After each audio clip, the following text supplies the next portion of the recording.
Ballon d'Or 2025. Kylian Mbappé nommé pour la 8e fois, de rang à seulement 26 ans.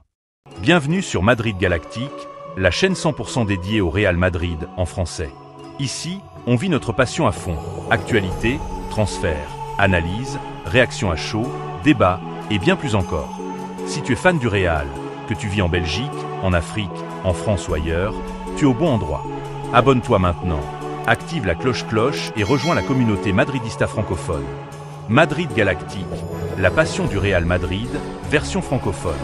A la Madrid y nada más. Avec une 8e nomination d'affilée pour le Ballon d'Or France Football, qui sera décerné le 22 septembre, Kylian Mbappé, 26 ans, marche dans les pas des plus grands, sans jamais avoir remporté le trophée. Présent parmi les 30 nommés du Ballon d'Or France Football pour la 8e fois d'affilée, Kylian Mbappé marche dans les pas des plus grands. À seulement 26 ans, l'attaquant du Real Madrid entre dans le top 10 des joueurs comptant le plus de nominations de rang, à égalité avec cet autre joueur dont Neymar, son ancien coéquipier au PSG.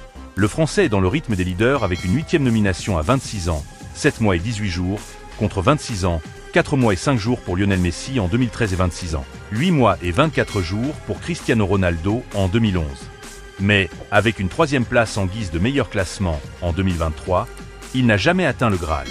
Kylian Mbappé, Ballon d'Or 2025. Le présentateur de l'émission El Chiringuito pense que l'attaquant français du Real Madrid a une chance de souler cette prestigieuse distinction individuelle après avoir remporté le Soulier d'Or et le Pichichi de la Liga. Selon le journaliste Josep Pedrerol, la Coupe du Monde des clubs sera déterminante pour l'attaquant de 26 ans. Kylian Mbappé a connu une saison réussie avec le Real Madrid, malgré une disette en termes de trophées sur la scène nationale. Avec les Meringues, le Français a gagné la Supercoupe d'Europe et la Coupe intercontinentale. Cependant, sur le plan individuel, l'ancien joueur du PSG a brillé avec la saison blanche.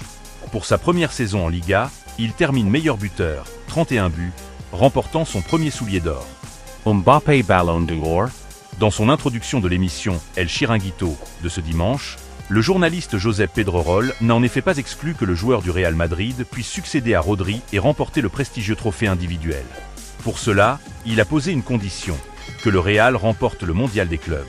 Mbappé, Soulier d'Or dans une mauvaise saison pour le Real Madrid.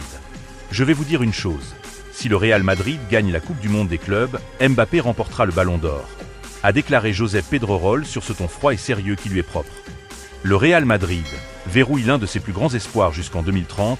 Après un été brillant avec l'équipe première au mondial des clubs, Gonzalo Garcia a été récompensé par une prolongation de contrat longue durée au Real.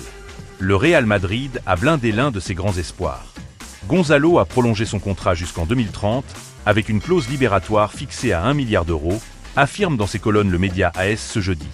Une marque de confiance forte du club envers son attaquant maison. C'est lors de la Coupe du Monde des clubs, disputée aux États-Unis cet été, que Gonzalo a frappé fort.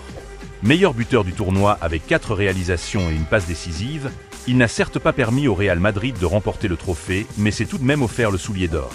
Une performance qui a marqué les esprits, y compris ceux de la direction madrilène.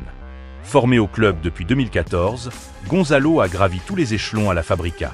Il totalise déjà 157 buts toutes catégories confondues, dont 50 avec les juvéniles A et 30 sous les couleurs du Castilla. Mais c'est cet été, avec l'équipe première, qu'il a fait le grand saut. Profitant des absences d'Endrick, blessé, et de Mbappé, malade, il a été titularisé dans toutes les rencontres. Et il a saisi sa chance avec brio, sa mentalité a également séduit. Gonzalo n'a exprimé aucune exigence, même concernant son futur numéro. Le 30, qu'il portait jusqu'ici, devrait tout de même être abandonné cette saison. Le 9 est libre et tout semble indiquer que c'est lui qui va le récupérer.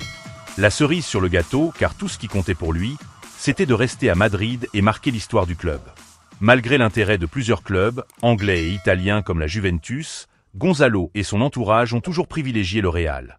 L'accord s'est donc conclu sans accroc, avec l'appui de son agence, Best of You, affirme le quotidien AS. À Valdebeba, cette signature est aussi un symbole fort pour les jeunes. Elle montre que les portes de l'équipe première peuvent s'ouvrir à ceux qui sont prêts à travailler et à attendre leur moment. Gonzalo est en train de le faire, et le Real Madrid compte bien s'appuyer sur lui dans les années à venir.